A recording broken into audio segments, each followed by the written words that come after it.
কাদাকনাথ বাদেও আমাদের দেশি 4টা মুরগি আছে। মুরগি 4টা মুরগিতেই ডিম পারে। এর ভিতরে 2-3 আজকে প্রায় 4-5 দিন হয়েছে একটা মুরগি পাই না। এটা তো খোলা জায়গা, আশেপাশে তো গুইল আছে, তারপরে বন বিড়াল, তারপরে শিয়াল, এগুলো তো খেয়েই ফেলে। তো পাইতেছি না। আজকে হঠাৎ করে খাওয়ার সময় দেখি ও বাইরে, তারপরে পিস নিয়ে দেখতেছি ও আমার গরুর ঘরের এই উপরে উঠছে। আমি একটু দেখলি, দাঁড়া আগে ভিডিওতে আনতে হবে না। কই পাইছো রে? দে আমি ওরে উপরে উঠতে দেখছি, দাঁড়া দেখতেছি কই আছে। এই যে গরুর ঘরের উপরে একটা বারান্দার উপরে মাছা আছে। এই মাছার উপরে কই দে, এই যে দে উনি কয়টা ডিম পারছে, ওই যে দৌড় দিয়েছে।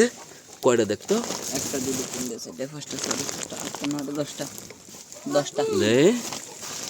এই যে উনি এইখানে উমানে বইছে। 10টা। কিন্তু ঘটনা হয়েছে ওরে এইখানে উমানে রাখা যাইবে না। এইখানে উমানে রাখলে বন বিড়াল আছে, বন বিড়ালে খাইয়ে ফেলবে, এতে কোনো ভুল নাই।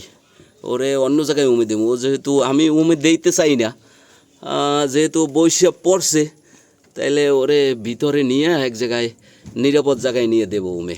ও হানে ফিরে বইবে একা ধরলাম। ও ধরবে ডিম নিমু আনে, ও তো বইবে রাত্রে বউ আর এমনি বইবে। 10টা এই জায়গায় এই যে 10টা ডিম আছে গরুর ঘরের উপরে পারছে। কত যে খুঁজছি ওরে, পাই না অবশেষে আজকে পাইলাম। ও পরে নিয়ে অন্য জায়গায় দিতে হবে।